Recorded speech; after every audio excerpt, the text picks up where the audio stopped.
Please consider supporting Black Women United YEG for the protection and advancement of black women and girls in Alberta. You can learn more about them at bwunited.ca. They are always looking for donations and volunteers. So please, again, support Black Women United YEG for the protection and advancement of black women and girls in Alberta. Again, that website is bwunited.ca. My name is Frank Silvestri. I'm from Philadelphia, Pennsylvania, not a Canadian. And Philly's really close to New Jersey, by the way. And I'm here to talk to you about why I am a Patreon supporter of Vish Khanna's Creative Control podcast, the unique long-form exploration of music, comedy, art, geography, and so much more.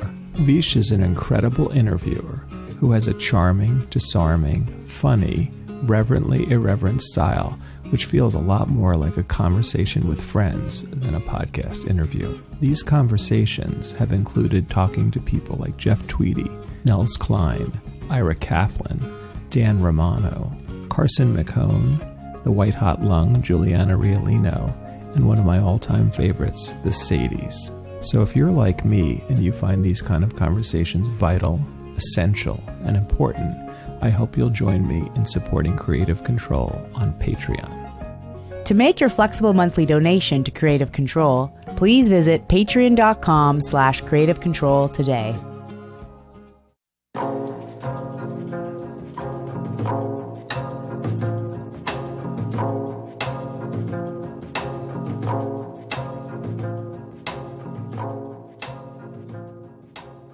Jon Mckiel is an inventive songwriter, multi-instrumentalist, producer, and singer based just outside of Sackville, New Brunswick.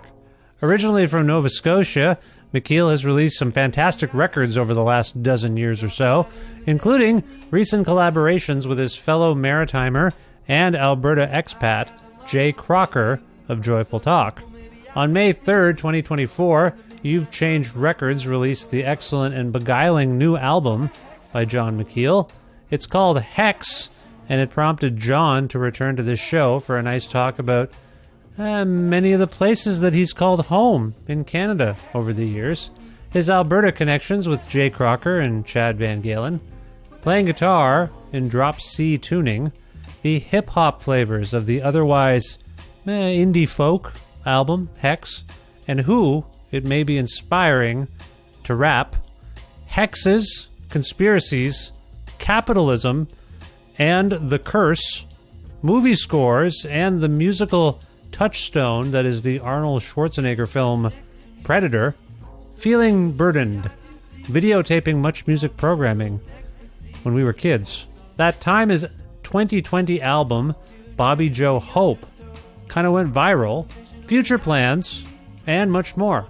A part of the Entertainment One network with the support of listeners exactly like you listening right now, who follow and subscribe to this listener-supported and donor-driven podcast. Spread the word about it.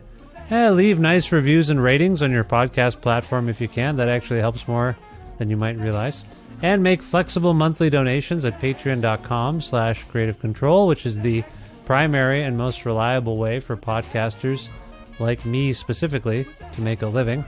All amounts are, of course, welcome, but if you or someone you know has, money that they like to give to arts organizations every year or something like that, and want to make like a larger monthly donation, that would be great. But again, any amount is helpful, and you can learn more at patreon.com/Creative Control. Thank you in advance. Plus, in-kind support from independent businesses like Pizza Trocadero, The Bookshelf, and Planet Bean Coffee, respectively, in Guelph, Ontario, and Grandad's Donuts in Hamilton, Ontario. This is episode 862 of Creative Control, featuring the lovely and talented Jon Mckiel, with your host, me, Vish Khanna. So true, maybe I can see dark matter in the destiny. Shadows standing next to me. So true, maybe I can see dark matter in the destiny. Put the hex on. Hey, Jon, how's it going? Hi, it's going good. Nice. It's nice to see you. Where in the world are you today? Today I'm in Bayvert, New Brunswick, where I live. Oh, nice. How long have you been there exactly? One of our mutual friends, Colin Medley, And I Yes. sometimes talk about you, and I'm like, yeah, right, he's in Nova Scotia. And he's like, no, he's not in Nova Scotia. I'm like, oh, why do I think that? Have you ever lived in Nova Scotia? Yeah, sure. I was born there, and I went to university there, and I lived there for years, like probably 10 years, I think, maybe. Okay. So yeah, very, very much so. And then I moved to Sackville, but maybe Sackville area now, maybe 12 years ago. I see. Oh, okay. So you are in or near Sackville currently? I used to live in Sackville, but so where I live now is like just a little drive up the coast, in a place called Baie Verte. Right. You mentioned the place. I just wasn't sure if it was like a little, Sackville enclave, if you will, but totally separate. Sort of. Yeah. Well, yeah. The bus still picks my kids up for school here, so I think technically we're in the same catchment. I don't know what you want to call it. Oh, your kids go to school in Sackville. Yes. Okay. There's no school here. It's just a tiny. It's not even it's just it's a cluster of houses along this bay, this inlet. Right. It would be like if someone living in Mississauga said, I live in Toronto. You'd be like, you don't really live in Toronto, though. You live in Mississauga. You live like 15, 20 minutes away from Toronto. Is that kind of the same thing? Totally. And I'm not even claiming Sackville. Sorry. At all. I didn't mean to get mired in this. I was just trying to clarify for my own edification where exactly. Yes. Okay. Yeah. We moved a few years ago out here. Sackville's great. Sackville's lovely. What possessed you to move there? And within that, have you ever thought about living outside of the Maritimes? Have you ever lived outside of the Maritimes? I don't even know. I did. I lived in the West Coast near. I lived a bit in Edmonton and a little bit in Calgary for a few years. Back in maybe 2006 to 8 or so. Oh. But yeah, otherwise I've only lived out here on the East Coast. My brother lives in Edmonton too. Your brother lives in Edmonton. That's where I am. Currently, I yeah. live. Yeah. Oh, of course, okay. I know that. Yeah. Okay, well, maybe I should. Would your brother and I get along, do you think? I don't see why not. I think you'd get along great. I'm very difficult. He likes music. I'm a difficult person. He likes hockey. Yeah. Okay. Well, maybe you'd make it your business to not get along with him. Everyone likes hockey here. I'm an anomaly in that regard too, because I don't follow hockey. Right. Right, you're a big basketball fan. Yeah, we're basketball people in our house. I'll say that. Yeah, we like the basketball. Sure. But no, that's lovely. Okay, so when you were in Calgary, and I forgive me if we've covered this ground before, maybe the last time you were on or something. But I doubt it. Maybe though. Maybe. I was going to say you're in Calgary in the early part of the 2000s. Did you encounter Jay Crocker much while you were in Alberta? Sure, that's where I met Jay Crocker. I mean, when I moved out there, I knew this band from Halifax that I really loved called Winter Sleep, and they had played with this band called the Cape May, which I don't know. It's like Matt Flagel and Jeff McLeod at the time. Who else was in it? Clinton St. John. Anyways, that's who I first met because I asked them if they would back me up or whatever, and Jeff and Flagel agreed to do it. Right. But it was great because I was able to meet like Chad and all those people like kind of right away. It was a nice way to be introduced. For those listening, you're referring to Chad VanGaalen? Yeah. Yeah. Just making sure. That's right. And yeah. Is Chad's a colleague? Is he an influence, would you say? I would say. I mean, I really dig his art and his music a lot. So yeah, for sure. Yeah, he's an influence. Every once in a while, when I'm listening to your music, I think of Chad, I guess, and that's on me and how my brain and ears work. Yeah. Also, I don't think it's you. Also, my heart, my mind, my heart, and my ears all hear a little bit of Chad in you, but I don't. It's not derivative or anything. I just like, this sort of is in the same realm. Does that make sense? It does. One thing that Chad and I and Aaron Mangle of Cousins have in common is that we play in a drop C tuning, like primarily. And I think that like there's a lot maybe like you can hear that I think in the Cousins stuff as well. Huh. And there's like a particular thing that like guitar tone stuff, I think. Drop C tuning. How did you arrive at that? I don't know, just messing around, and I landed on something that I wrote like a lot of music in, I guess, in like the earlier part of my musical career, like pretty much right away, I guess. But and so I don't know, it's just something I adopted as probably like, I think at the time I was playing in the 3-piece and it needed to sound like a little larger or something, or I liked the way that sounded. I was playing like really bassy guitar amps at the time. Huh. Yeah. I don't recall if I've ever played in a drop C. You know, Chad VanGaalen grew up a Nirvana fan. And really enjoyed, as did I. Really enjoyed Kurt Cobain, and Kurt would often play in a drop D tuning. Right. And so I would muck around with that myself, just trying to learn those songs. But drop C, that intrigues me. I might try that just to see I don't know how to do it. I'll figure it out. I mean, it must be the same as, what do you just drop your E string down to a C or something? Yeah, but I also dropped the A string down to a G. Is that how you do it? I don't know. I'm sorry. I'm just making stuff. That's how I do it. Is that how most people do it? I think that's common. Okay. Okay. All right. Well, that explains a lot, because I do think that you have a very distinctive sound and all that. I brought up Jay Crocker, everyone, because Jay, I think, is a primary collaborator on this wonderful new album, Hex. Is that correct, John? Yeah, he is. He's a primary collaborator, and we produced it together and sort of recorded it together too in some way, I guess. Yeah, that's right. Yeah, it's amazing. Congratulations. I love it so much. I was making the family breakfast, and it took a while for some reason. Wasn't that elaborate a breakfast? Well, you know what it was? It's because 3 of us were downstairs, and my son was late. So I was manning the omelet station today, was the decision everyone made. So everyone had a different kind of omelet. And but he was late. Anyway, so and waiting for him, I think I listened to your album 3 times just today, is what I'm getting at. And oh geez. Yeah, I really love it. I've listened a bunch. When I first you're welcome. When I don't know, a few times into it, I was starting to tell people who would listen to me that it was it's got some of my favorite hip hop beats that I've heard all year. Oh, wow. And I think for those who know Jon Mckiel, they wouldn't necessarily be like, oh yeah, that makes sense. But is hip hop a particular influence, would you say, on this batch of songs?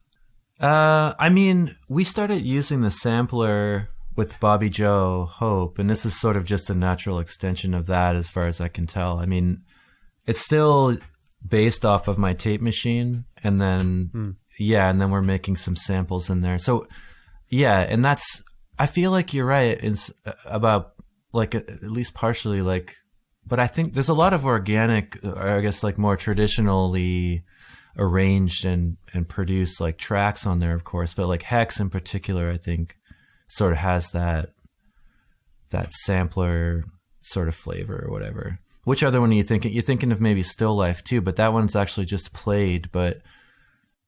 Oh, and it has nothing to do with sampling, I will say that. I think it's the feel. I think Still Life and Hex, and I forget what song my son is into rapping. Yeah. And he loves rapping, and I can't remember, he was saying, nothing is probably going to come of this, John, but I just want to I'm going to keep you informed. I was going to send you an email. Yep. My son is vaguely thinking about trying to drop some bars over your songs. Oh, damn. Yeah, I don't know what that's going to be. He's never done it before, but he raps a lot to the people he loves. Yeah. And he was like he was head nodding to these songs of yours, and I said, this might be an interesting exercise for you. Why don't you just try to put some... Nope, I was, just to be clear, everyone, I'm not trying to turn my kid into a rapper. There's no pressure on my part. I'm like, maybe just as an exercise. And he's like, you know what? I want to do it. I do want to do that. Now, will he do it? I don't know. You know what? If I were to put money on it, no. I don't think he's going to do it. He's like his dad. He's a little lazy. He's excitable, but lazy. So I don't know if he'll do it. But at some point, if you get an email from me being like, hey, my kid rapped on your songs, I hope you're not offended, John. You know what I'm saying? No, I wouldn't be. I mean, which one were you trying to convince him to do that with? We were talking about Still Life, but he got it in his head that he wants to do something over Hex now. But then I can't remember what. Again, I was personing the omelet station today, and he was all like into something. I don't think it was The Fix or Under Burden, but he was like, there was something else that was playing where he's like, this one, I really like this one. I want to do something on this one. And I'm sorry, I don't remember. I wasn't paying enough attention. This literally just happened. So all I'm getting at is at some point, there might be an update on this information or nothing will happen. All I want to tell you is you are inspiring 12-year-olds to rap, you and Jay, with your album Hex. Damn. So that must mean something. It does. It does. Yeah. I hope he does it. I want to hear what he comes up with there. You'll have to clear it. Clear it. You got to clear the sample if you're going to use it. Well, I in my mind again, I was like, I told him, you do this, you rap along to the song. I'll just send it to those guys and say, well, I said I would broach this with you. Sorry, I didn't say any of this to him. I thought to myself, if this comes up in conversation, I'm going to bring this up to Jay and John. But if this comes up, I'll mention it. And then maybe I'll send you guys an email. But I just wanted to, on the record, just mention that that's the kind of record it is. And but for those who haven't heard it yet, it is, I would say, more or less a soulful folk rock record. Is that right? I think so. That's probably fair. Yeah, definitely. It's in there. It's in that zone. Yeah, definitely.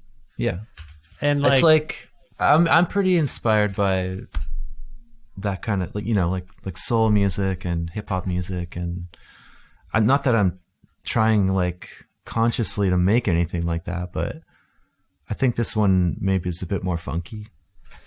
It has, and it's like that psychedelic kind of vibe too. But the lyrics are fascinating to me, and I wonder if we can talk about maybe what inspired them. I'm just trying to find. Oh yeah, of course, Concrete Sea. Well, wait a minute. Whose song is that? That's a Terry Jacks song. That's a cover. Yeah, that's the cover on it. But sometimes when you put a cover on a record, it kind of can be a little nod to something that might have inspired you overall. Is that kind of song one of these? I think that, yeah. I mean, like overall, I'm very inspired by Terry Jacks and those Poppy Family records. And I sort of work with an old tape machine, and I'm going after those sort of like sorts of sounds. So, and also though that the song like totally felt right with the overall sort of feel of the record, as far as like subject matter or tonality, I guess. Yeah, and it's a beautiful version of that song, by the way. It really strikes me, and I feel like your vocal is among the least unburied on it. It's like it felt really like deliberate or something, like you wanted to clearly communicate something, if that makes sense. Huh. Well, I mean, that I never really thought about that very much, as far as like having the vocals. You mean the vocals are pretty upfront? I can't say that was a deliberate choice or not. But that was like kind of it might have just been what I had to work with, because it was like just like a one take. It might have just been how it ended up, and had to live with it. When was that song in particular written? I only ask because this feels like a pretty contemporary record. Yeah. But we all who listen will read into it, and depending on when we hear it in the history of time, it might mean different things. But to me, I'm like, I feel like this is quite reflective of this strange, eerie time we're in, and yet this song, in that cover song, I feel also like it just feels very timeless and of this time, if that makes sense. Do you know when Concrete Sea was written? Yeah, I think it was, well, definitely in the early, I don't know when it was written, but it came out in I think the early 70s. Like I want to say like 72 or 73. Yeah. I don't have internet out here, or I do, but I'm afraid if I search anything while we're having this meeting, it might. Oh yeah, I usually have all my browsers off too, just to focus on the call. I only ask because I assume that song spoke to you in some. Does you know what? I'm not going to assume anything. I can just ask you. Does that song absolutely? Does that song feel like kind of timeless and more tellingly like reflective of some aspects of what we're all kind of living through right now?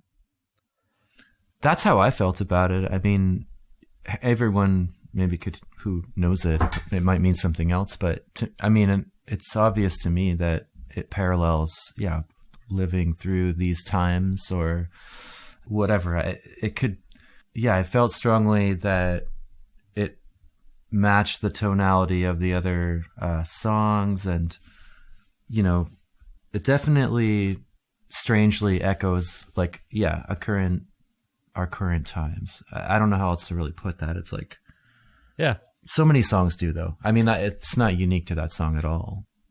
Nothing changes or something. Yeah, so let's get to then, so this song is in the background, it's in your subconscious, it's a song you love. When did you begin writing this batch of your own songs? That's a good question. After the last record came out, we didn't really move around too much for a few years. So I guess slowly over the last few years, I have young kids, so I don't get to do this stuff as much as I would like, but I would say with the last couple years, really just started picking away at them. So I want to say 2022, I started probably writing them again. What year did Bobby Joe come out? 2020. Yeah, that's right. Yeah. Yeah. So Bobby Joe was written before we all started going through this cataclysmic change, I assume. Yeah. It was done, right? Yeah. Yes.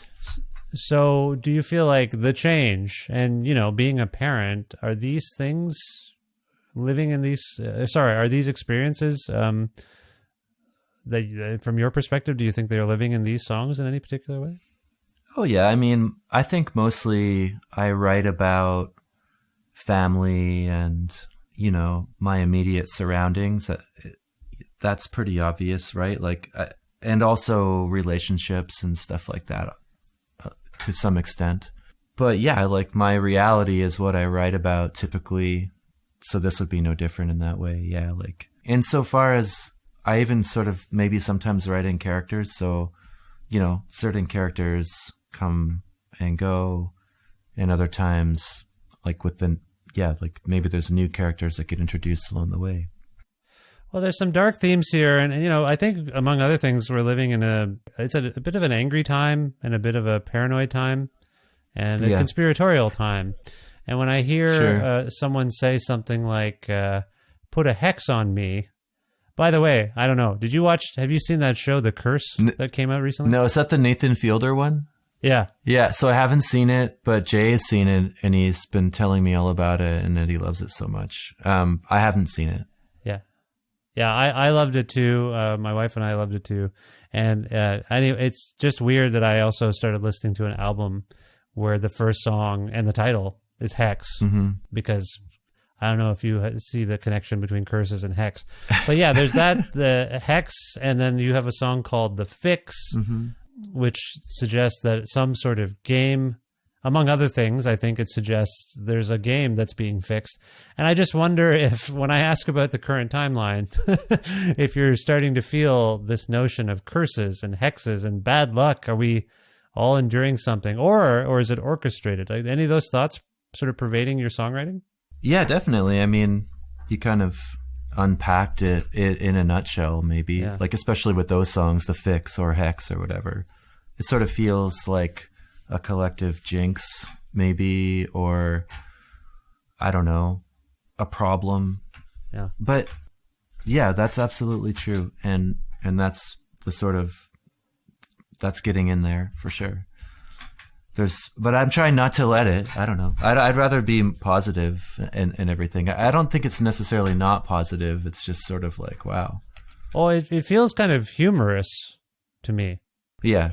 It doesn't feel like paranoid. I know I invoked that phrase earlier. I'm just saying generally there is this feeling of there's a bit of a, I'm not saying you're doing this, but there's a bit of a trying to find someone to blame for everything all the time now. Yeah. Oh, this isn't working out for me, so it must be the government's fault, or the mayor did something and now my life is not as fun. This has been going on a long time. But I feel like in the last few years, there's a lot more discussion of, what do the people call them? Karens. And this notion of, can I talk to the manager? I just feel like this is we're making fun of people like that more. But at the same time, a lot of us are like, someone is responsible for this shitty time. Who is it? So when I hear someone say a game is fixed or something was a hex or a jinx, as you put it, do you think you're kind of trying to speak to this moment in time where people are trying to pin stuff on something or someone? I mean, am I trying to do that? I don't know if I'm trying or very effectively doing that. I don't know. With the fix is like more sort of about like maybe capitalism, more like that. Yeah, it's like a twisted sort of game where, you know, all you do is work and you're still like running at the end of the day. Yeah. And it feels like it's kind of futile sometimes, maybe. I mean, yeah. Well, the chorus is forever. I mean, the chorus is ostensibly you saying, I don't wanna. Forever. Until you land on, I don't wanna, I know what. Like, I don't wanna is just an interesting thing to repeat over and over again. It's a form of resistance to some force, I think. And I found it fascinating. And I wonder what you were going through. And like you said earlier, like I wondered if this was your own narrative voice. When you sing that move time to align the mind to get the head right and put a hex on me, do you think that's you? Or is that a character? I think it's character driven for sure. And just sort of like imagining what sort of dark possibilities are even happening, you know? Yeah. Yeah. And these are narrative devices. They're not, I guess I was trying to be like, John, you making some sort of socio-cultural critique? I don't think that's your mode necessarily. Maybe not necessarily. I don't know. Yeah. Not sort of overtly or like in any, I don't know. I'd like to think that maybe the lyrical stuff is more, it's a bit murkier than that maybe. Oh, 100%. Like I've spent hours wondering how long is a piece of string in the song String. I've just spent so much time wondering what the hell, what does that mean? I'm sorry to do this to you. I hope it's not too early in the morning. It's okay. And too complicated. No, it's 2 o'clock in the afternoon here. Oh, right. Okay, good. Well, that could be morning for some people, depending on how you live. My point is, I don't mean to go through a complete lyrical analysis breakdown here with you, but I'm just curious about where you think some of these things and images came from. When you repeat, how long is a piece of string, it gets in my head. Where did that turn of phrase even come from? I think it's a turn of phrase from like maybe boat builders, or I think the essence of it is, well, the story, I'm trying to think. There's this man working on a boat or something, and this tourist comes in. This is in Lüneburg maybe. And he's like, how long does it take you to build a boat like this? And the old sort of like smart like carpenter man says like, how long is a piece of string? Like, I don't know. It's hard to say. It's like there's no, that's where it comes from. How long is a song to sing? How long is a piece of string? So you're kind of thinking about your own practice as it relates to other people's perceptions and definitions of other practices, I guess. Yes. Yeah. Did you come up with an answer? How long is a song to sing? I don't know. That's a good question. It's hard to say. It's a little meta, I guess, is what I'm getting at. Yeah. The other thing about still life that inspired my son and I to ponder him digging into it and contributing something of his own is that there's a very, very long instrumental section before you start singing. And then the singing is so beautiful. I want to get into how you and Jay actually began working together on these songs. Can you kind of explain the collaboration and how an arrangement choice like that one might have happened? Like, why not start singing earlier? Like, how are these calls kind of made? Can you talk about this partnership you have with him? Sure. First of all, so when I met Jay out in Calgary many years ago, he was out there doing his thing, and then he came out to play a show, and he really dug where I was living at the time, which is the South Shore of Nova Scotia and like Lüneburg County. And anyway, he moved out there and started a studio. And so he was always like the closest person to me, really, like at the time, where I could go record. And just sort of like over the years, that's how our relationship has developed over the course of the last like 15 years, where like just sharing music together and playing music together. And so with Bobby Joe, he has a sampler and he's very like, he has this project Joyful Talk. It's sort of like what I would consider, I don't know, like what it's jazz, but it's sort of like historically, at least with him, it's been very digitally created and produced music. And so he had that influence on Bobby Joe where we were going to use the sampler, or we were going to use samples of this tape that I found on every song. And then that sort of like unfolded a way that we would make music together, like collaborate. And then we started just taking tape recordings from here. And I have this 8-track tape recorder that I create all my ideas or like my music on. And then I just share tracks with him like remotely. And then we can sort of work collaboratively at a distance or at times. So that's how it sort of like evolved into making these tracks like the way they are now. As far as those sort of decisions, like, yeah, like Still Life was just the part that like I made that tune on my tape recorder almost entirely, except for that sort of steel drum sound that you hear, which is Jay's sort of like, it's a synth guitar line.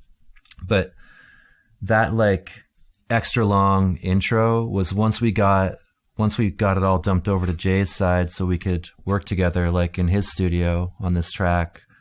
Like we found the sort of the right section and we just, I can't remember if that was him or me that was like, we should just let it roll for a while. I think we both sort of have that inclination, like to let it, like with Morning Dove too, like that song has a pretty long introduction. Yeah. I don't know. I like that shit. Well, I mean, it gives the song a lot of time to room to breathe, but it also creates a lot of suspense as you spend more time with the record. Mm-hmm. You may not even be aware that a lyric, a vocal is lurking. It's going to appear at some point. Yeah. But then the more time you spend with one of your records, I find I'm like, I get lost in it. And then every time when the vocal comes in late, I'm a little surprised. Does that make sense? Yeah, maybe. Yeah. Just all of a sudden there I am. Hey. Yeah, wait a minute. I thought I was listening to an instrumental record. Do you feel like I was asking, I think, somewhat clumsily about some of your lyrics and meanings and stuff like that. And I think I was alluding to some of their more abstract elements.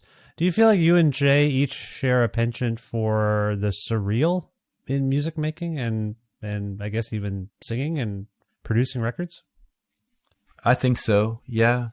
He's really into like sort of out jazz music. I'm maybe more interested in like psychedelia or forms of music but also really I'm getting a lot more into jazz because of Jay's influence but yeah, there's a penchant there for that stuff and for trying to go far out. Do you have a sense of where that, I know you mentioned Jay's interest in jazz. I just wonder if you have a sense of where that interest comes from for you. Because, I mean, I can hear we've already alluded to Chad VanGaalen and Jay, of course, as well. Like, I think both kind of weird, but weird, like super compelling, weird music making, I think. And yours feels more, I don't think of it as weird. Hey, John, I don't think you're weird. Is that okay for me to say? I think you're weird, but not like super weird. It's okay. I don't know if I'm trying to be weird, really. I don't think you're trying. Especially is. I don't think you're trying. I think just there's a natural. I think some of the weird people I like, they're just a little bit weird, and it's great. Like I love the weirdness. It doesn't seem deliberate or anything, but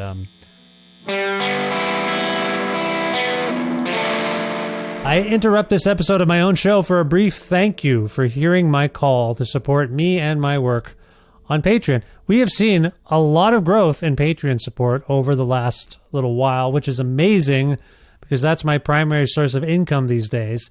And I love doing this job that I invented for myself a whole lot.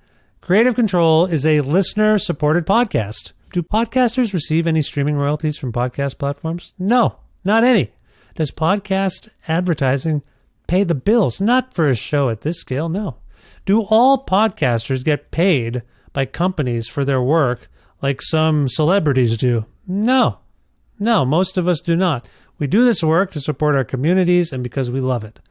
So what's the most reliable source of income for podcasters like me? Crowdfunding platforms like Patreon. So if you love Creative Control with Vishkana and want to see it continue, please see the notes in this episode. Click on the link that takes you to my Patreon and its different donation tiers with various incentives and benefits, and support me and my work today. Thank you again so much.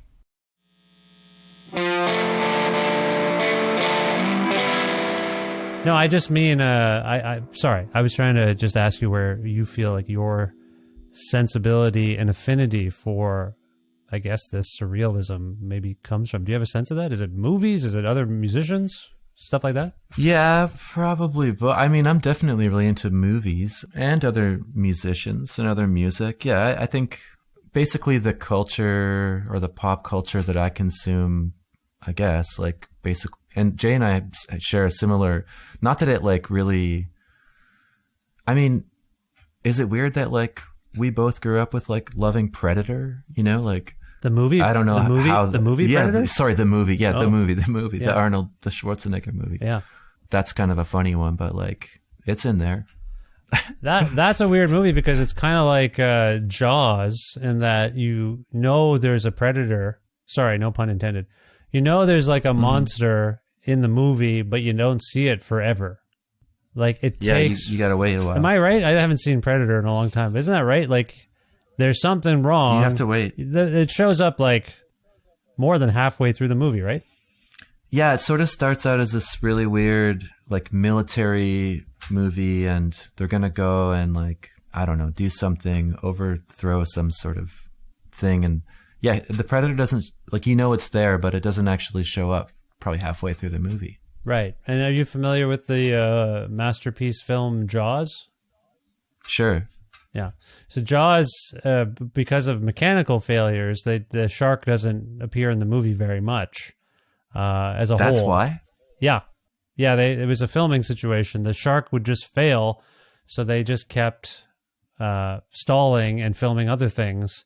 And then in the structure of the film, you see dorsal fins and things, but you don't actually see the shark's toothy grin until not like till the end. Towards the end when they're actually out at sea trying to kill it. So it's in a weird sense, it has accidental suspense and pacing. Not unlike maybe your song Still Life. Would you say your song Still Life is the Predator or Jaws of the album Hex? I'd say that. I'd say that for sure. I think pacing is good. It's good slow pace is nice. Ease in there. Totally. That's really close to the bone. Just like the shark and Predator, close to the bone. That's right. That's what they're into. Okay, so movies, cinema, these sorts of things, they may I mean, have you guys ever thought about scoring stuff? Have you ever done like instrumental stuff together? No, I want to. I don't know how to do that. I don't know who to talk to. Hook me up with somebody. I would love to do that. I'd love to make more beats or like make stuff. I don't know. I would do that. Well, this is what I'm getting at, and I didn't mean to just impose my family into your situation, but it is interesting. Let's do that. It is interesting that my son heard some of your music, and the hip hop quality of it resonated with him because he's just completely into like JID and Kendrick Lamar and whoever, all these MCs these days, and then learning about Jay-Z and unfortunately, I guess Kanye. Like they're all him and his friends are just getting right into it. So I'm just saying, there's been a couple. I just said this to another guest that his interest in sort of rock music, as it were, is waning, but something about your album is hitting his sweet spot right now. So I think you got that in you. Okay, I'm sorry. We went on a bit of a tangent there. So you and Jay, that's okay. You and Jay, when you might have the germ of idea. Does he have an idea? Or let's maybe just focus on this record. Do you feel like it was like that back and forth. I'm just curious about how it worked, or if there were any like surprises even for you in working with him on this round of songs. Yeah. I mean, as far as the songwriting goes, like I'm still the principal songwriter, I guess. Like he doesn't write lyrics or melodies or stuff like that. It's a formed song, and then we're sort of like sculpt it together, I suppose. Yeah. But I mean, not that we wouldn't. Just for the Jon Mckiel stuff so far, it hasn't really worked out that way. But I mean, it was cool. Jay ended up grabbing one more sort of like track from that old tape that I found for Under Burden. That's the one track on the record that has a little bit more of like this like unknown person on it or whatever. And that one turned out really nice. Like, and then Hex, of course, was a heavy Jay one. So maybe that was the most surprising part. Like he really made like that was heavily Jay produced track, and like, yeah, he made a banger. Under Burden is an interesting song for me because it's quite minimal lyrically and vocally. And I'll just read the main chunk of it for people right now. When you watch me, I get nervous. I can't do it under burden. Now, this reminded me of an experience I've had, and I can tell you what it is in specificity if you like, but can you just illuminate where that came from? Watch you do what? What is it? I'm just curious where and under burden is just an interesting turn of phrase as well. No one says, well, maybe they do. Where does it, you know what, John? Why? Nobody says that. I don't, because nobody, I don't think it, first of all, nobody probably would say that. But, no, of course it comes from that sort of experience where someone is watching you and you just don't want any eyeballs on you. Because if you're being watched, then you're going to fuck it up. Are there specific activities you can think of where this comes to mind for you? Probably. But I don't, I mean, like, I most specifically, like, maybe think of my dad, and that's, like, a whole nother thing. Oh. But, like, you know what I mean? Like, or in that way, or, like, maybe, like, a boss or something, Oh. Like, looking at, not that I don't even have a boss, but I have. Or maybe a family member. I don't know. It's just, like, a weird thought, like, oh, Jesus, don't watch me right now. So you mean like I get what you're saying. Like if you're playing, like say you get put into Little League baseball, and a good chunk of the games, maybe one of your parents goes, but not both of them. But then for some reason, if your father's there, I don't know your situation, but certain parents or certain people make it more stressful. Is that a way of putting it? Sure, Yeah. That's one way of putting it. Yeah. Here's a weird. I think that's true. For me, typing. Whenever someone is looking over my shoulder as I'm typing, I screw up. Yeah, that's tough. I always say to my wife when if it's very rare, but some days we'll both be looking at something on the computer and I'll start typing and I screw up and I mutter, of course I screwed up, you're watching me. And that's what this song reminded me of, that specific activity. So you're saying this is a general, for you this is general, it's not about typing? No, I think it's a lived experience for all humans, probably on some level or in some scenario, for sure. It's a great... And you wouldn't say under burden, but like under pressure is already a song. And I see. Oh, okay. It is sort of a burden, like it is maybe a burden to have people watching you. Yeah, absolutely. Does this feel, when we talk about contemporary themes, are you writing or singing about sort of technology in any particular way here and there? I'm just curious. Yeah, I mean, in that way too, like this song also we're being watched a lot and listened to a lot by our devices. So that's a whole nother level but there are yes, I am writing from that perspective or from that experience as a person who, got an email when I went to university. Like I'm 44 years old, so I'm in that weird part of the population that grew up without that, but then now is expected to do everything, and I'm a bit freaked out by it. It's weird, right? You and I are around the same age, and my kids won't know a time. It's just the way things work. I'm sure every generation goes through this, right? When there's no, you know what? I'm gonna make the argument. It's a big one. Yeah, I'm gonna make the argument that we are straddling, you and me and people of our generation. I don't know what generation we are. I guess I don't know. we're not X. I don't think. But anyway, what generation? No, it's after. After what? What's the one after X? It's like I think we're. I don't know. I don't care. I don't know either. Maybe it's Y, or I don't know why they have different names. My point is, we are straddling a time where you had to wait for everything and you didn't know everything, but the things you knew, you could kind of trust a little bit more, because it didn't feel like they were such. Well, there were probably definitely nefarious things going on with the information we had on hand. But now you're expected to know everything. Like if you don't know something and you're at a restaurant, you just look at it and then you know it. And that's weird, sort of. And then, the internet just generally is different, and people are, I assume, less patient. Does that make sense? I don't know. Maybe that's true. I wonder if people are less patient or more. People are under maybe, like more stress because of it. I don't know. Well, like if you miss something on the radio when we were growing up, it was gone. Yeah. Like, and that was it. And now there's an expectation that you never miss anything. Sorry, patience is the wrong word. Entitled? I don't know what the right word is, but we're just used to having everything. Like, did you watch the big TV show? No, I'll watch it later. Like, I mean, that's different than when I would tape everything myself on the videotapes. I used to do that too. Yeah. Yeah. Anyway, MuchMusic. Yes, absolutely. Oh, I still have all the VHS tapes of countless hours of MuchMusic appearances by my favorite bands and interviews. And I've said it, MuchMusic is why I'm here today doing this. What was your show? Did you like The Wedge? I did like The Wedge. They went through different hosts, and I like some more than others. I kind of like Simon. Oh yeah. And I like Suk-yin. And then I like Suk-yin. Yeah, she was my favorite era of it, maybe. Yeah, and I think it coincided with just a great era in the kind of music I liked. Like I was in high school.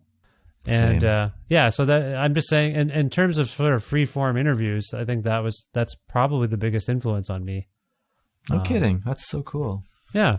No, I valued it. Unfortunately, it's all gone. Like, I mean, I think it still exists, but anyway, my point is, sorry, we were talking about social media. I think were you talking about social media or just the phones generally? People make music videos still? I think so. Yeah. Oh. Yeah, they just put them on YouTube and hope their fans see it. Whereas, maybe it's just me, but do you watch videos on YouTube? No, I did recently watch. I did recently have Daniel Romano's outfit on, and as it happened, the day we were speaking, they'd put out a video, and that I watched it just because I was like, oh, I should just check out this video, and then that led me to watch a previous video, I think, that had already been put out in support of this new album we were talking about. And anyway, then we ended up talking about those videos, and it was actually kind of interesting, I thought. Good. So you got it. It was positive. You found some more stuff. I found them to be a bit insightful, and I have talked to other artists on this show about their music videos. If I happen to see them, and B, if they seem like, wait a minute, what the hell's going on? And in the outfit case, we talked about a video with a huge backstory, a really interesting backstory about the filming of the video. So it was about the video, and then it became a story, a different kind of story. So, yeah. I'm going to check out that video now, so it's going to get another hit. When's the last time you made a music video? I made a couple for the last record. I just think that between you and Jay and our earlier conversation about you soundtracking things, I bet you would come up with really cool visual treatments. Were you happy with the videos you made for the last record? Yeah, I mean, my partner Andrea made them in both cases. So, and they were made on like VHS tapes, and they were mostly just like our landscape, our area where we live, which is like a tidal marsh region. It's very beautiful. And she put these little dolls and mirrors like out in the woods and filmed them like they were dancing. It was nice and cute. Oh, nice. So maybe Andrea will make me another video for this next record. Well, it seems like I haven't asked her yet. You maybe you can do it right after this. You live together, right? Of course, yeah, we do. And so I'll have to ask her. I just haven't asked her about it. I will, though. Yeah. By the way, Maybe so she'll listen. your 2020 album, Bobby Joe Hope, is beautiful, and I believe it kind of broke through in an unusual way for you. Is that a fair assessment? Like, did it seem to it resonated beyond the usual places, I guess? Is that a way of putting it? I think so. I think that like more people in America got into it. Do you have any perspective as to why, per se? I think because maybe people were sharing it, like more other artists who have like bigger influence liked it. And so I don't know how they heard it. I have no idea. I think just Spotify. And then after they shared like stuff about it, then I think that's how it started. I think that's the only thing I can think of. Who are some of the artists who you were thinking or referencing there? Sorry. Well, maybe Robin Pecknold from Fleet Foxes. I see. Yeah. So that was thanks Robin, if you're listening. I don't know, I guess. He shared it. And then from that, like, it kind of just maybe got bounced around the algorithm. I don't know how these things work. Right.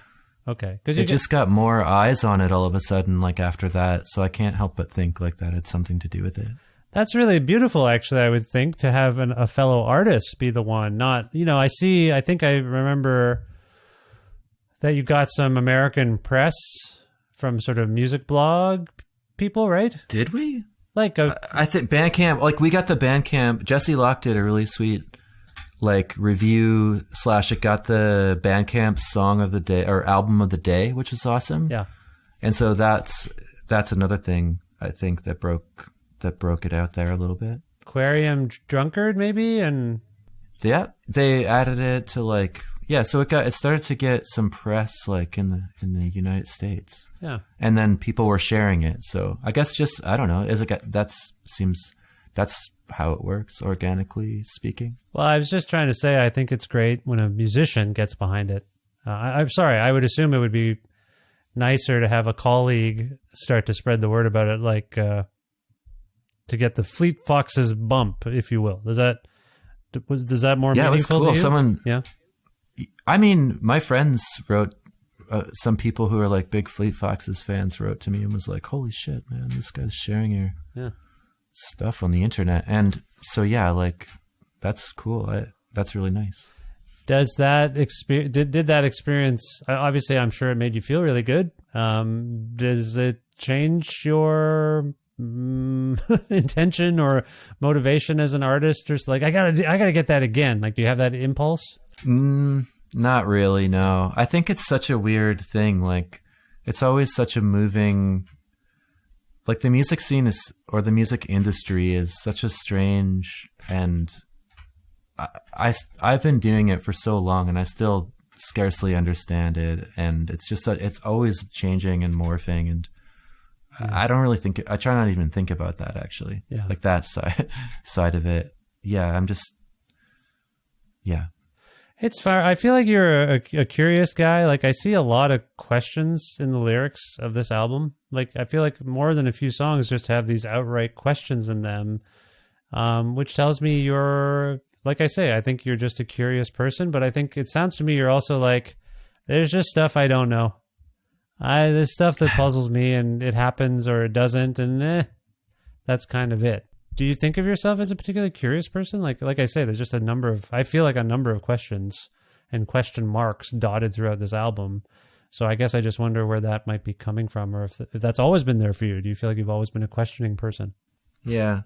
Well, I mean, I think that it's common for me to write questions in my lyrics for whatever reason.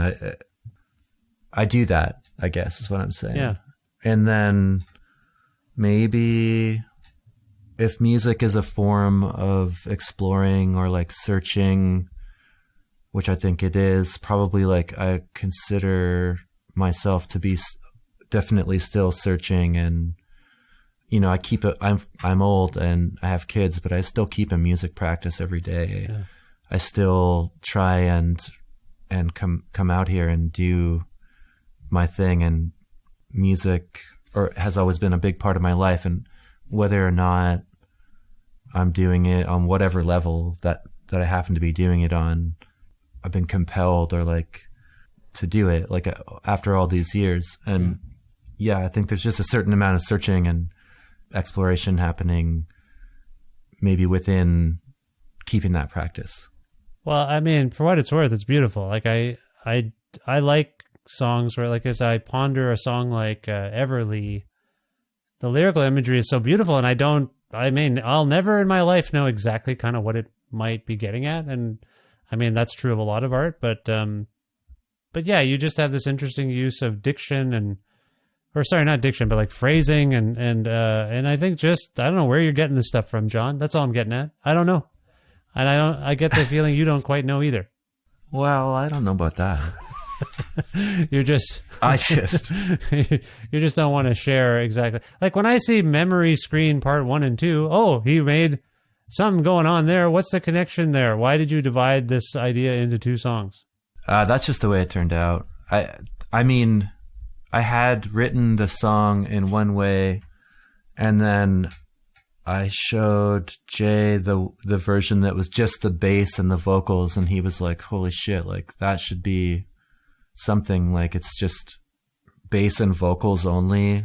It's kind of a nice thing. And so he was really into that, but I was maybe leaning toward the other one. Oh, I see. And so it sort of just made sense to open and close with it. Obviously, Memory Screen is another cell phone reference. It's also a reference to a skateboard video, an Alien Workshop skateboard video from the 90s. Oh, what's the name of the video? Memory Screen. Oh, I'm sorry. It's literally a reference to it. Okay. Well, kind of. I mean, not exactly. I just thought it was a nice way to think about a cellular phone. Yeah. Well, yeah, that and the way we catalog everything on, like, most of the apps I feel are us creating little archives. Yeah, that's what your emails are. Someone's going to look at those when you die and look at your communications and be like, well, this is the sort of person that, that this person was, you know? Yeah, it is interesting as parents to think that too. Like, I make this podcast and I've been on social media for many years, and it just doesn't, every once in a while I remember I have children, and the way we might look at we might have looked at photo albums or boxes of letters to learn about our parents. There's a chance, although there's an enormity of content now, that our children are going to learn everything through us. And, you know, in the early days, I think this was brought to my attention. You know, this stuff is kind of forever. And, you know, you'll be sort of assessed and judged by this after you're gone. And you're like, whatever. First of all, I'm never going to die.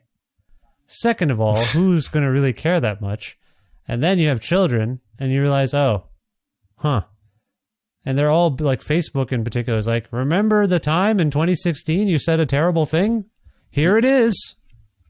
You did? You said something bad? No, I didn't necessarily, but it's sometimes I'm like, actually, I did delete something recently. It showed me a memory. I'm like, I don't stand by that. I've never done that before. It's interesting you said that. I don't remember what it was.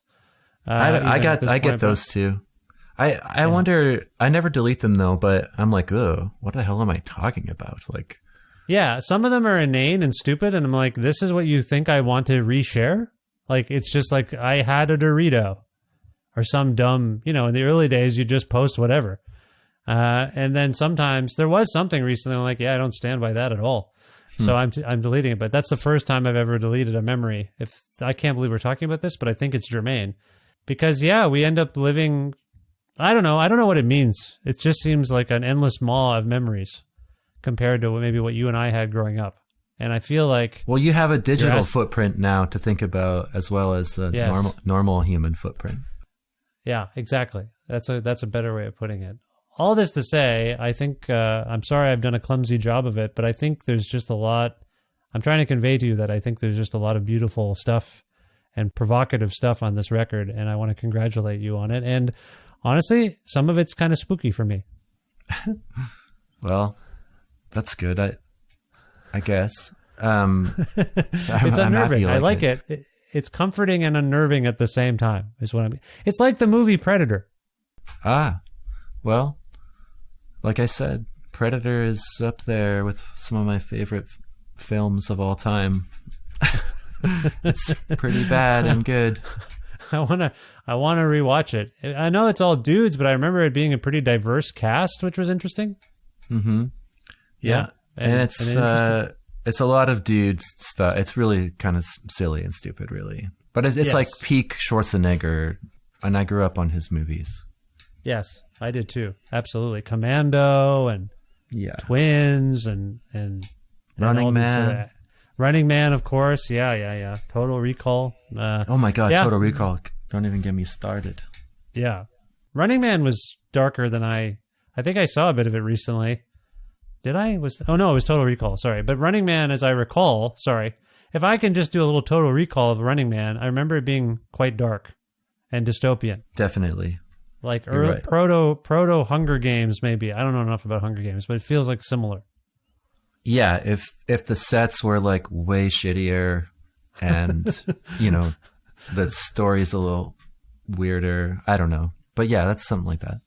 The fact that they cast Family Feud game show host Richard Dawson as the villain, even, of this game show thing. The whole thing's really weird.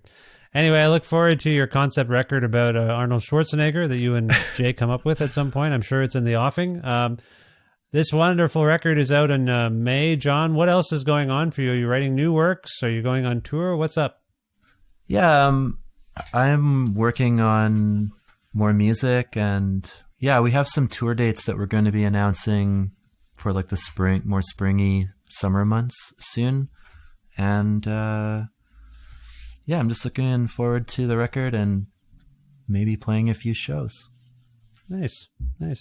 So the record's out on You've Changed. John, where would you like people to go to find you, keep track of your comings and goings using their memory screens? Yeah. I think the You've Changed website is a really good place to go, because that's where you're going to find the record if you're interested in getting it, and any sort of activities that we'd be doing are going to be posted up there. Okay, cool. All right. That's great. Now, if there's a song we can go out on from this album, which as we're speaking is not out for a little bit, but by the time people hear this, it'll be out very soon. Is there a song we can go out on from this record? And if so, can you pick one and tell us why it came to mind? Sure. Because the other ones were, like, Hex was released as a single already last month, was it the month before? And they also released String. And I think that maybe Still Life is going to be like the release day focus. So maybe you could play Under Burden. I like how short it is. And it's got a sort of simple vocal refrain, as you already mentioned. You could drop that one in there maybe. Okay, that sounds great. Let's go out on it right now. This is Under Burden by Jon Mckiel from the excellent record Hex. John, always a pleasure to speak with you. I hope you enjoyed yourself, and I wish you the best luck in the future. Thank you so much. Thanks for having me.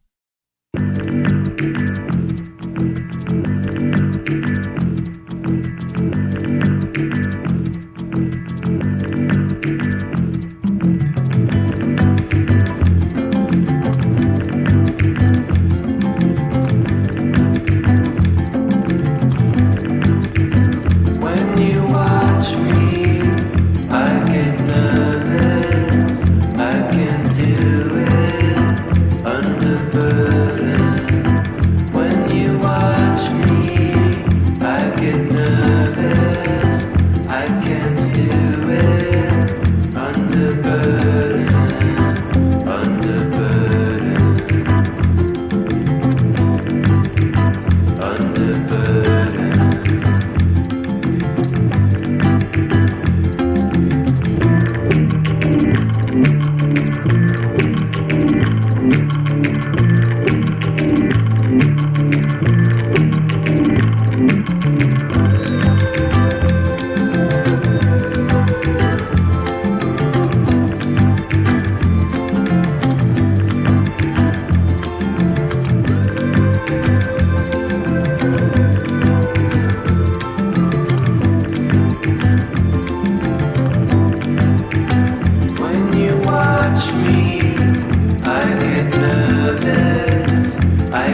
There you go. Brand new music by Jon Mckiel from his wonderful new album, Hex. Thanks again to Jon for being on this show. This was the 862nd episode of Creative Control, which is part of the Entertainment One podcast network and is available pretty much wherever you get your podcasts.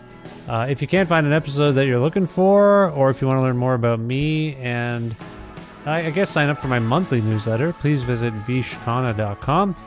Also, please click on the hyperlinked text that says follow Vish online to find me on all of the social media platforms that I can think of, and YouTube and Patreon and all sorts of other things.